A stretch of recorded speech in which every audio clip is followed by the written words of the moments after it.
Students, welcome to the YouTube channel of Pure Mathematical Academy. तो आज का ये जो वीडियो है एक हमारे न्यू प्रोग्राम के बारे में है, ठीक है। तो तुम यदि सीएसआई नेट के लिए तैयारी कर रहे हो या आईआईटी जैम के लिए तैयारी हो या फिर टीआई के लिए तैयारी कर रहे हो, तो ये तुम सबके लिए ये प्रोग्राम जो है बहुत ही ज्यादा बेनिफिशियल होने वाला है, ठीक है। और तुम यदि सीएसआई नेट के लिए तैयारी करो तो तुम्हारे लिए तो ये वीडियो जो है, ये प्रोग्राम जो है, तो बहुत ही ज्यादा हेल्पफुल हो सकता है, क्योंकि सीएसआई नेट का एग्जाम जो है वो is knocking at the door, ठीक है। तुम्हारे एकदम नजदीक आ गया। एग्जाम जो है जून में है और यूजुअली जून में ही होता है एग्जाम, तो इसीलिए इसको दिमाग में लेते हुए हमने ये प्रोग्राम को लॉन्च किया।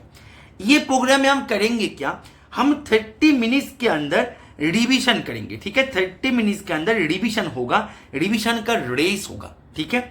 और देखो, तुम यदि रेगुलरली फॉलो करते हो हमें, तो तुम्हें तो ये पता होगा कि हम एक एक क्वेश्चन में मोटा मोटा करके 15 से 20 मिनट्स तो हम इन्वेस्ट करते ही है एक क्वेश्चन में, ठीक है। और यहाँ पे हम 30 मिनट्स में 5 क्वेश्चन करेंगे। देखो यहाँ पे देखो, नंबर 1 में एक आईआईसी बेंगलोर से मैंने क्वेश्चन उठा के रखा है, नंबर 2 पे भी मैंने आईआईसी बेंगलोर से क्वेश्चन उठा के रखा है, ठीक है।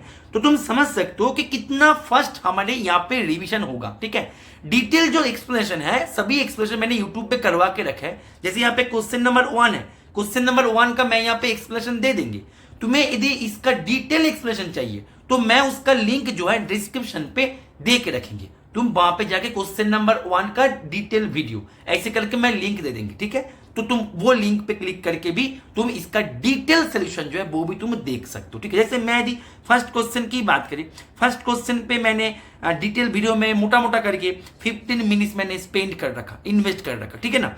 तो तुम समझ सकते हो 15 मिनट्स में मैंने एक क्वेश्चन करवाया था और यहाँ पे 30 मिनट्स में 5 क्वेश्चन करवाएंगे, तो इसलिए इसका जो रिवीजन होगा ये बहुत ज्यादा क्विक होगा, ठीक है। मैं एक बात बता दूं, ये जो प्रोग्राम है, ये प्रोग्राम हमने फर्स्ट टाइम लॉन्च कर रहा है, ठीक है। कंप्लीटली फ्री प्रोग्राम है।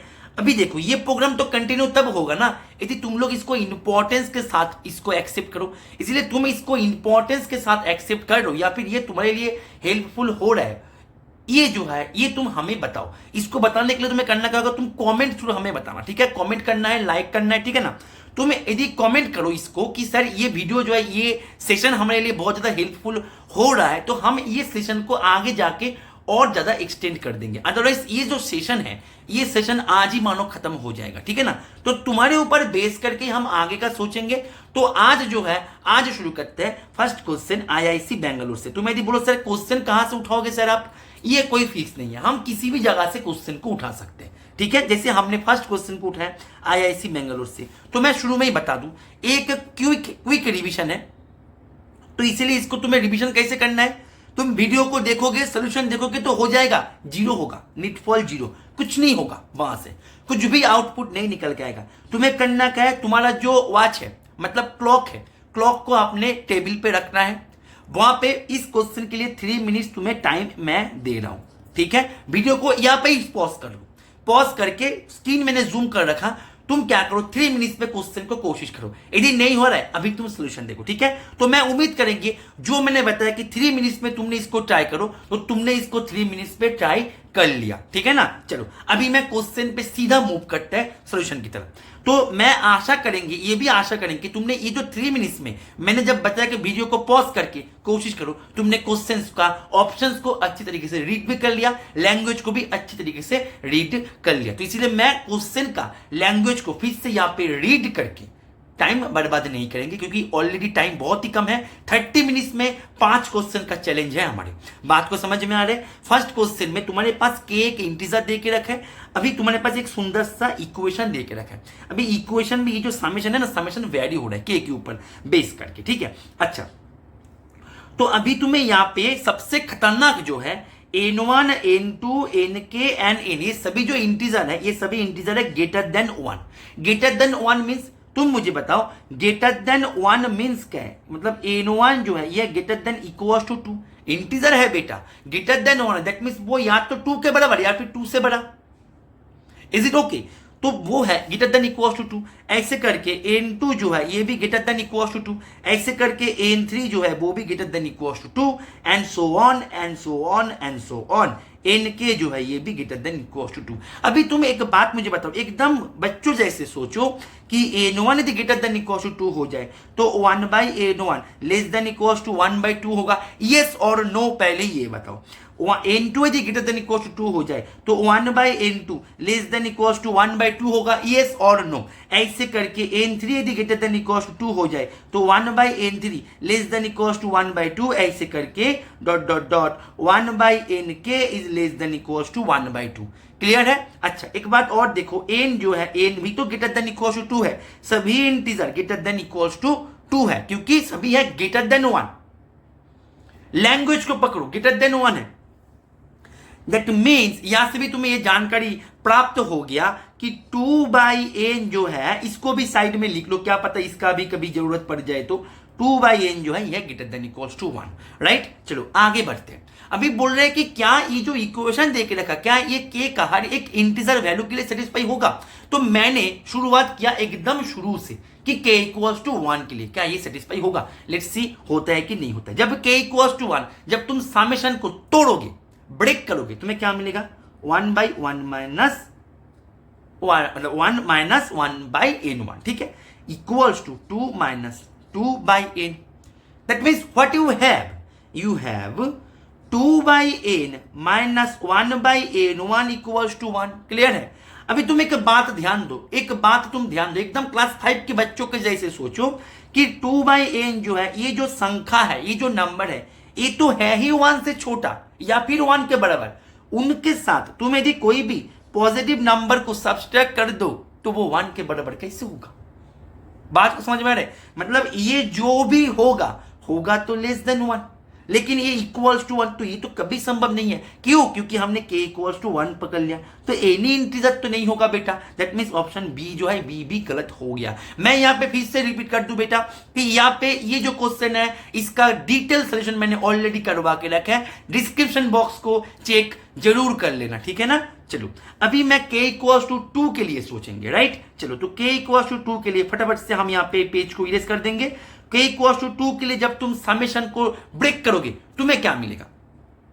1 minus 1/n1 plus 1 minus 1/n2 equals to 2 minus 2/n। तो सवाल ये है कि क्या वहां पे ऐसे n1 या n2 एंड n3 क्या ऐसे कुछ मिल सकता है जिसके कारण ये जो है ये सेटिस्फाई हो जाए? क्या ऐसे मिल सकता है? ये है सवाल यहाँ पे।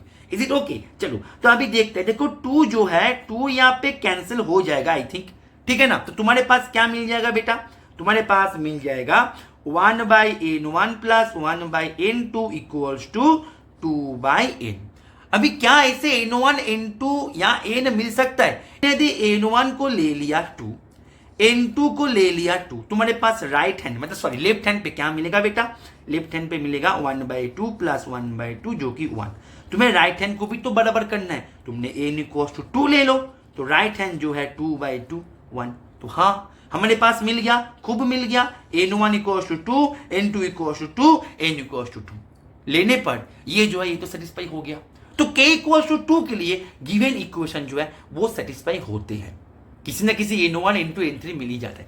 अभी हम चेक करेंगे k इक्वल्स टू 3 के लिए क्या ये सेटिस्फाई होगा। चलो फॉर k इक्वल्स टू 3, जब k इक्वल्स टू 3 है तो 1 minus 1/n1 plus 1 minus 1/n2 plus 1 minus 1/n3 equals to 2 minus 2/n, ठीक है। तो यहाँ पे 2 जो है ये कैंसिल हो जाएगा, ठीक है। तो तुम्हारे पास क्या मिलेगा बताओ मेरे को? 1 equals to 1/n1 plus 1/n2 plus 1/n3 minus 2/n, ठीक है। अभी तुम क्या करो, तुम ना ये दोनों को ना कैंसिल करने की कोशिश करो, सोचो क्या लेने पर कैंसिल हो सकता है। तो थोड़ा सा दिमाग में जोर डालने के बाद हमें थोड़ा सा दिमाग में जोर डालो, तुम्हें ये मिल जाएगा। n2 n3 इक्वल्स टू 2 ले लो एंड n इक्वल्स टू 4 ले लो, तो देखो ये 1/2 देगा, ये भी 1/2 देगा, कैंसिल। अभी n1 इक्वल्स टू 1 ले लो, सॉरी n1 इक्वल्स टू 2 ले लो, n2 इक्वल्स टू 2 ले लो, तो ये 1/2 1/2 1 देगा, ये 1 देगा, तो ये भी सही हो गया। तो ऑप्शन बी जो है ऑप्शन बी होगा सही। अभी ऑप्शन डी में तुम्हें केवल k इक्वल्स टू 4 के लिए तुम्हें करना है, क्योंकि k इक्वल्स टू 3 के लिए तो तुमने कर ही लिया, ठीक है ना। k इक्वल्स टू 4 के लिए हमेशा याद रखना n1 n2 जो भी है सभी है ग्रेटर देन 1, ठीक है, मतलब ग्रेटर देन इक्वल्स टू 2, 1 को कभी नहीं पकड़ेगा। बात को समझ में आ रहा है कि नहीं आ रहा है? इज इट ओके और नॉट? क्लियर है? चलो आगे बढ़ते हैं।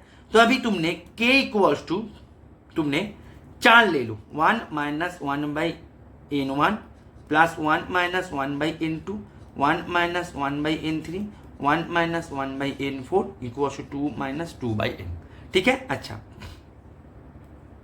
अभी तुम देखो इसको इसको इसको कैंसिल कर दिया, तुम्हारे पास 2 minus 1/n1 plus 1/n2 plus 1/n3 plus 1/n4, ये जो है ये तुम्हारे पास मिल गया -2/n के बराबर। ठीक है। अच्छा, ठीक है, कोई दिक्कत नहीं।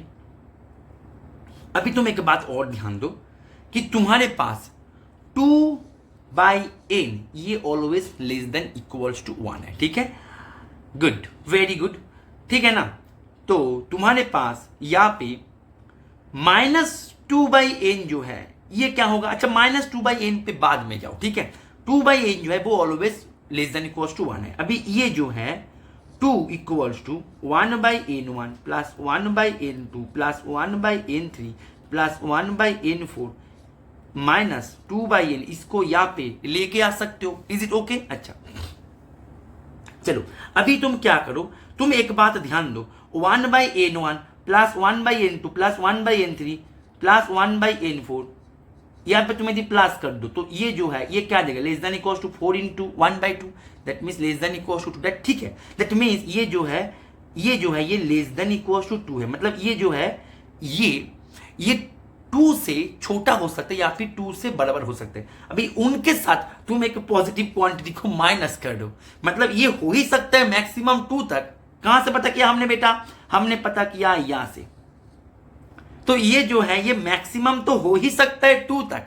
अभी उनसे भी तुम एक पॉजिटिव टर्म को माइनस करो तो वही तो 2 से और घट गया इसका वैल्यू, लेकिन ये पे लेफ्ट हैंड साइड पे तो 2 दे के रखा, कैसे होगा। मींस k इक्वल्स टू 4 के लिए ये जो है ये सेटिस्फाई नहीं होगा। ठीक है, दैट मींस ऑप्शन डी जो है ये भी गलत है। इसका आंसर है ऑप्शन सी। डिस्क्रिप्शन बॉक्स को जरूर चेक कर लेना इसका डिटेल सोल्यूशन के लिए। नेक्स्ट क्वेश्चन, पॉज करो, 3 मिनट टाइम है, 3 मिनट्स। ठीक है, अभी इसका सोल्यूशन देखो तुम्हारे पास बोला जा रहा है कि लार्जेस्ट टर्म तुम्हें ढूंढना है। सीक्वेंस कुछ इस प्रकार से डिफाइन कर रखा, लार्जेस्ट टर्म। ठीक है, दैट मींस तुम्हारे पास मानो सीक्वेंस है x1 x2 x3 x4 dot dot dot dot dot dot dot dot dot, इनमें से लार्जेस्ट टर्म कौन सा टर्म सबसे बड़ा है वो तुम्हें ढूंढना है। ठीक है, तो देखो तुम्हारे पास xn क्या है, लार्जेस्ट टर्म में मानो ये लार्जेस्ट टर्म है, मानो x4 लार्जेस्ट है, दैट मींस x4 जो है x4 x3 से बड़ा है, x4 x2 से भी बड़ा है, x4 x1 से भी बड़ा है। मान लो कि x4 जो है ये है लार्जेस्ट टर्म, मुझे नहीं पता कि क्या इसका लार्जेस्ट टर्म होगा। तो कॉन्सेप्ट यहाँ पे क्या प्ले होता है, इसके पीछे क्या मैकेनिज्म चलता है। मेरे पास xn जो है, xn मेरे पास है 100 नहीं 1000 है। ठीक है, ये है राइट। तो xn+1 अपॉन xn मेरे को ये चेक करना है। ठीक है, तो ये जो है ये यदि ग्रेटर देन इक्वल्स टू 1 हो जाए, अभी that means xn+1 greater than equals to xn, जो n के कारण सेटिस्फाई होगा वो हमें चेक करना है। लॉजिक पीछे यही चलेगा। ठीक है ना, इसके पीछे लॉजिक यही चलेगा। ठीक है ना, तो देखो अभी यहाँ पे ये जो है इसको हम यदि लिखे 1000 इंटू 1000 मतलब rays to the power n+1, इसको मैं तोड़ देते हैं। ठीक है ना, upon n+1 into n factorial upon 1000 raise to the power n, मतलब इसको मैंने लिखा। ठीक है, तो ये कैंसिल, तुम्हारे पास क्या मिलेगा, तुम्हारे पास मिल जाएगा xn+1 अपॉन xn, ये मिल जाएगा 1000 अपॉन n+1। अभी ये जो है इसको तुम्हें चेक करना है ग्रेटर देन इक्वल्स टू 1।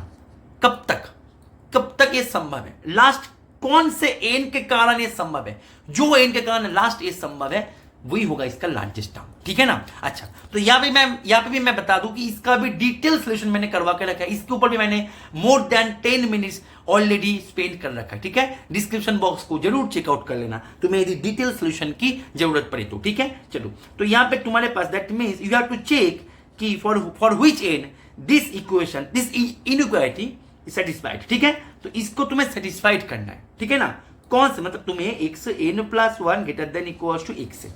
ठीक है, कौन से n के लिए संभव है तुम बताओ। तुम यदि n=1 ले लो संभव है, n=2 ले लो संभव है, n=3 ले लो, 3 लेने पर 1000 is greater than equals to 4 संभव है, एन इक्वल्स टू तुमने 4 ले लो, संभव है। ऐसे करके तुमने एन इक्वल्स टू 998 ले लो तो भी संभव है, क्योंकि 1000 greater than equals to 998 plus 1, that means ये 999 दे देगा, ठीक है, ये भी संभव है। लेकिन जब तुम एन इक्वल्स टू 999 ले लोगे बेटा, तब क्या होगा, तब ये 1000 greater than equals to 999 plus 1, that means ये तुम्हें 1000 दे देगा। अभी इसके बाद हो जाएगा थोड़ा सा चेंजेस। जब भी तुम 999 से इंक्रीज करके एन इक्वल टू 1000 ले लोगे, तब देखो समस्या क्या होगा, 1000 is greater than equal to 1000 plus 1, जो कि संभव नहीं है। इन केस में ये जो है, इन केस में जब भी तुम एन इक्वल टू 1000 ले लोगे, तब भी तुम्हें ये जो है ये लेस देन इक्वल टू हो जाएगा। दैट मीन्स कहने का मतलब यही है, जब भी तुम 999 को लोगे, 999 के केस में 1000 बराबर हो रहा है। तो यहाँ पे सीक्वेंस कैसे चल रहा है, सीक्वेंस का पैटर्न ऐसे हो रहा है, x1 is less than x2 is less than x3 is less than x4 less than ... less than x998, ठीक है, less than x998, ठीक है, less than x999 x999 जो है, देखो जब x जब 999 होगा, तब 999 होने पर तुम देखो 1000 बराबर हो रहा है, ठीक है, क्योंकि 999 प्लस 1 1000 बराबर हो रहा है, that means x999 and x1000 दोनों बराबर है। उसके बाद जो है ये सभी छोटा होता हुआ जाएगा, क्योंकि इन केस में xn plus 1 is less than equals to xn हो जाएगा इन केस में, ठीक है। इन केस में ये जो है ये छोटा होता हुआ जाएगा, ... दैट मीन्स यहाँ पे लार्जेस्ट टर्म की मैं यदि बात करें, लार्जेस्ट टर्म हो जाएगा x999 या फिर x1000 भी तुम लिख सकते हो। अभी क्वेश्चन की तरफ नजर डालता है, x999 ऑप्शन ए होगा इसका सही जवाब, ठीक है। तुम यदि ये सीरीज को एंजॉय कर रहे हो तो इसको कमेंट जरूर करना, क्योंकि तुम्हारे कमेंट के ऊपर बेस करके इसका सेकंड लेक्चर आएगा। अदरवाइज ये लेक्चर जो है ये यहाँ पे ही खत्म हो जाएगा, और इसका भी डिटेल सोल्यूशन के लिए तुम डिस्क्रिप्शन बॉक्स को जरूर चेकआउट कर लेना। बढ़ते हैं नेक्स्ट क्वेश्चन की तरफ। क्वेश्चन को पॉज करके 3 मिनट्स का टाइम लेके इसको सॉल्व करो। तो उम्मीद करते हैं तुमने इसको सॉल्व कर लिया, ठीक है। चलो अभी देखो तुम्हारे पास क्वेश्चन क्या देके रखा है, ये भी आईआईसी बेंगलोर के द्वारा पूछा गया क्वेश्चन है। जो पिछले वाला क्वेश्चन था ये भी आईआईसी बेंगलोर के द्वारा पूछा गया क्वेश्चन था, ये भी आईआईसी बेंगलोर के द्वारा पूछा गया क्वेश्चन था, ठीक है। अच्छा, तो ये भी आईआईसी बेंगलोर के द्वारा पूछा गया क्वेश्चन है। तो आईआईसी बेंगलोर के ये जो क्वेश्चन है, ये क्वेश्चन तुम्हें बहुत ही सुंदर तरीके से डिफाइन कर रखा। बोला जा रहा है कि एक्सएन एक unbounded sequence of non zero real numbers है, ठीक है। Then x n must have a convergence subsequence, एक अनबाउंडेड सीक्वेंस है एक्सएन, तो क्या इसके पास ऑलवेज एक कन्वर्जेंस सबसीक्वेंस मिल सकते हैं। मैंने एक्सएन को ले लिया एन, इसके पास तो एक भी कन्वर्जेंस सबसीक्वेंस नहीं है, दैट मींस ये गलत है। बोल रहे कि xn can not have a convergence subsequence, xn यदि अनबाउंडेड हो जाए तो उसके पास कभी भी कन्वर्जेंस सबसीक्वेंस नहीं मिलेगा। इतना बड़ा कंफर्मेशन क्या ये संभव है। चलो, तो मैंने मानो एक्सएन जो है, एक्सएन को मैंने ले लिया 1 जब एन है इवन एंड एन जब एन है ऑड, तो एक अनबाउंडेड सीक्वेंस है, लेकिन इसके पास एक सब सीक्वेंस है इवन वाला जो कि कन्वर्जेंट है। लेकिन ये बोल रहा है कि कभी भी कन्वर्जेंट सब सीक्वेंस नहीं मिलेगा, जो कि गलत है। दैट मीन्स ये जो है ये भी गलत है।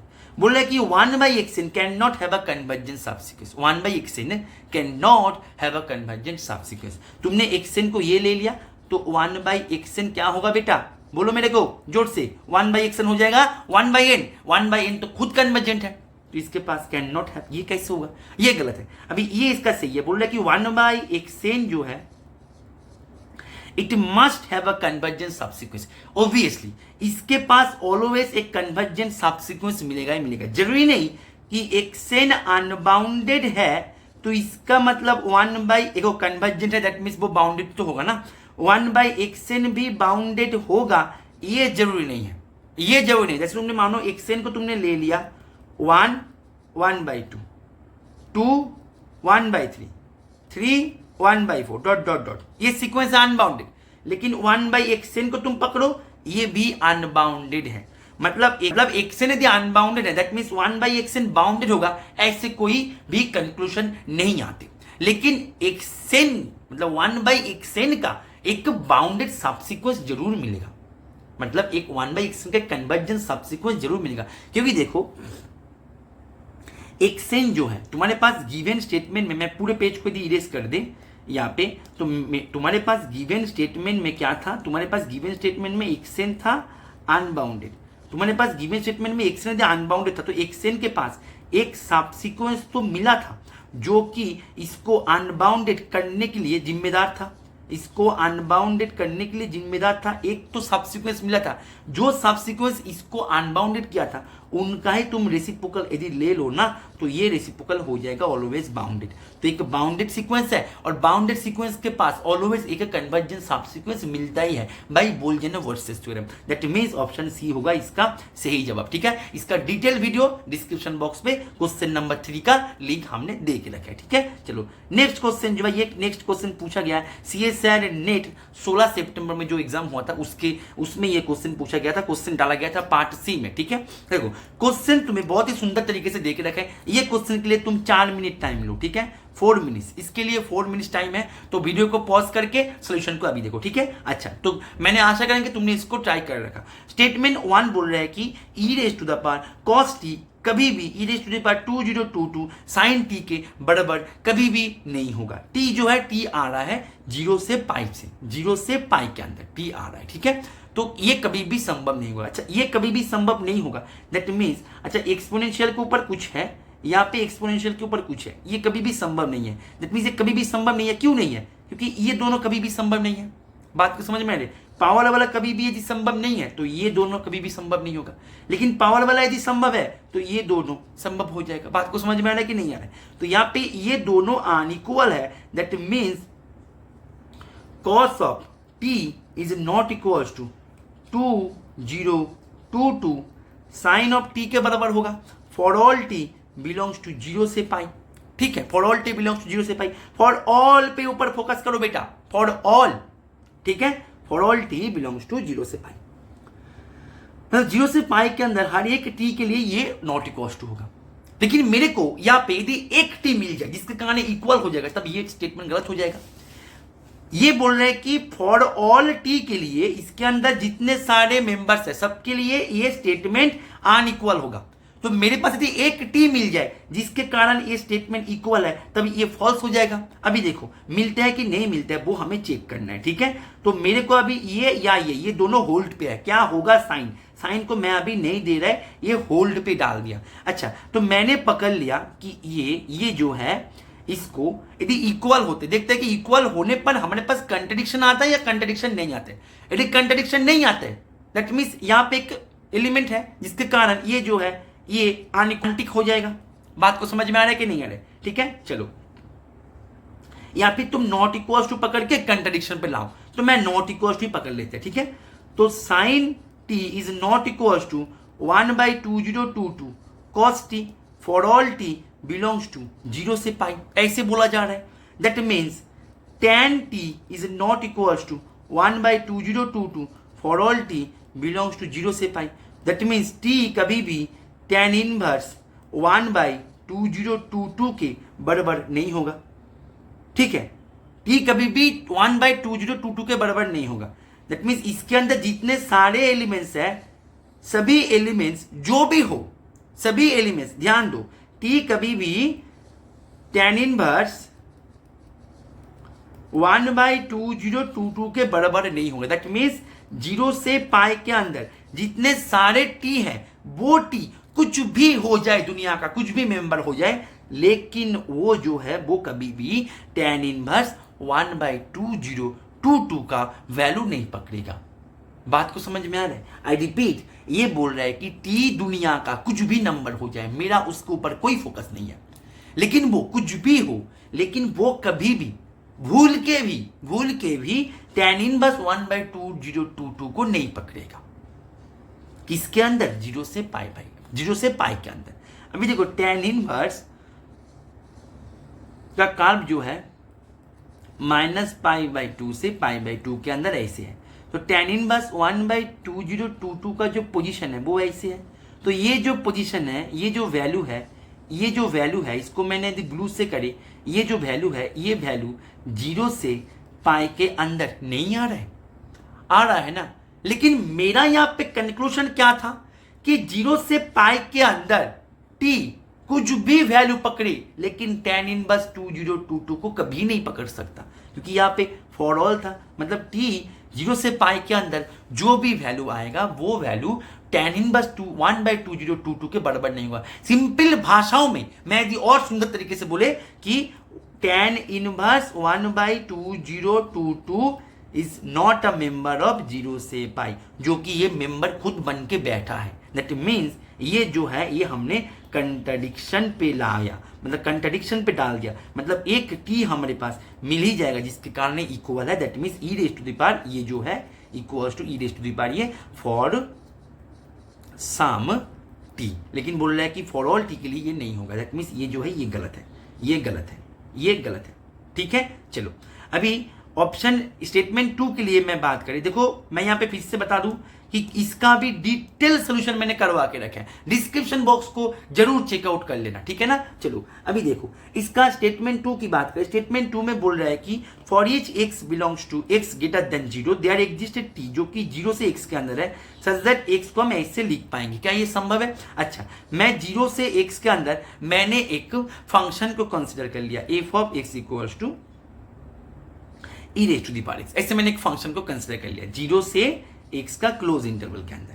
ये फंक्शन जो ये फंक्शन है डिफरेंशिएबल कंटिन्यूअस, ठीक है, एंड डिफरेंशिएबल ऑन 0 से x। तो इसके ऊपर हम यदि लैग्रांज मीन वैल्यू थ्योरम के अप्लाई करें तो e raise to the power x minus e raise to the power 0 upon x minus 0 equals to e raise to the power t for some t belongs to 0 से x for some t they are exist बोला गया for some t belongs to 0 से x। ठीक है, अच्छा that means e raise to the power x equals to x e raised to the power t for some t belongs to 0 से, मतलब there exist some t belongs to 0 से exist के कारण ऐसे हम लिख पाते हैं। ठीक है, तो that means x जो है मतलब यहाँ पे सॉरी यहाँ पे e raised to the power x minus ये जो है ये तो 1 देता है ना, तो x e raised to the power x जो है ये है 1 plus x e raised to the power t, तो x जो है log of 1 plus x e raised to the power t for some t belongs to 0 से x। तो किसी ना किसी एक t तो हमें मिल ही जाएगा इसके कारण, इसके अंदर, जिसके कारण हम इसको ऐसे इसका आउटर लुक दे सकते हैं, और यही आउटर लुक दे के रखा है। दैट मीन्स स्टेटमेंट 2 जो है स्टेटमेंट 2 इसका बिल्कुल सही है। ठीक है, स्टेटमेंट 2 इसका बिल्कुल सही है। अभी तक हमारे पास ऑप्शन ए गलत था, ऑप्शन सी गलत था, स्टेटमेंट 2 जो है ये बिल्कुल सही है। अभी तुम एक क्वेश्चन पूछ सकते हो कि सर आपने अचानक f of x equals to e raise to the power x इसको कैसे ट्रिगर किया, कैसे आपके दिमाग में ये आ गया? तो इसका कंप्लीट डिटेल सॉल्यूशन पे मैं इसके बारे में बता के रखा कि अचानक मेरे दिमाग में ये क्यों आया। ठीक है, देखो कोई भी चीजें करो ना, हर एक के पीछे का लॉजिक होता है। यहाँ पे हम क्विक रिवीजन कर रहे हैं, इसलिए यहाँ पे ये बताना मुश्किल है। इसके ऊपर हमने 15 मिनट्स टाइम दे के रखा है, डिस्क्रिप्शन पे लिंक है, तुम्हें यदि जरूरत है तो तुम वहां पे जाके एक बार चेकआउट जरूर कर लेना। बहुत ही ईजी है, बहुत ईजी है कि हमने e raise to the power x की फंक्शन को क्यों दिमाग में लाया। ठीक है, चलो बात करते हैं स्टेटमेंट 3 को लेके। स्टेटमेंट 3 बोल रहा है कि e raise to the power mod of sine x is always less than equal to e raise to the power mod of x। क्या ये सही है? देखो ऑलवेज सही है, क्योंकि देखो mod of sine x is always less than equals to mod of x। ये हमने कब सीखा है? जब हमने ट्रिगो सीखा था क्लास 10 में। अभी एक्सपोनेंशियल फंक्शन जो है वो होता है स्ट्रिक्टली इंक्रीजिंग, वो इंक्रीजिंग फंक्शन है। That means e raise to the power mod of sine x, मतलब e raise to the power mod of sine x ये less than equals to e raise to the power mod x। ये तो होगा ही for all x के लिए, क्योंकि function जो है एक्सपोनेंशियल फंक्शन जो है ये होता है इंक्रीजिंग फंक्शन। दैट मीन्स ये जो है ये सही है, तो आंसर हो जाएगा ऑप्शन डी। ठीक है, क्विक सोल्यूशन है, इसका डिटेल सोल्यूशन डिस्क्रिप्शन पे लिंक जरूर चेकआउट कर लेना। एक बार मैं और बता दूं कि कमेंट जरूर करना कि ये जो सॉल्यूशन का रेस है, रिवीजन का रेस है, ये रेस में तुम्हें पार्टिसिपेट करना है या नहीं करना है। ठीक है ना, चलो जरूर इसके ऊपर एक बार कमेंट जरूर कर देना। ठीक है ना, चलो यहाँ पे लास्ट क्वेश्चन जो है, लास्ट क्वेश्चन यहाँ पे बोल रहा है कि तुम्हारे पास एक डोमेन दे के रखा, यहाँ पे इसके लिए तुम 3 मिनट्स टाइम दो, 3 मिनट्स टाइम दो, पॉज करो, सोल्यूशन देखो। तुम्हारे पास एक डोमेन दे के रखा, ठीक है, डोमेन है 1 2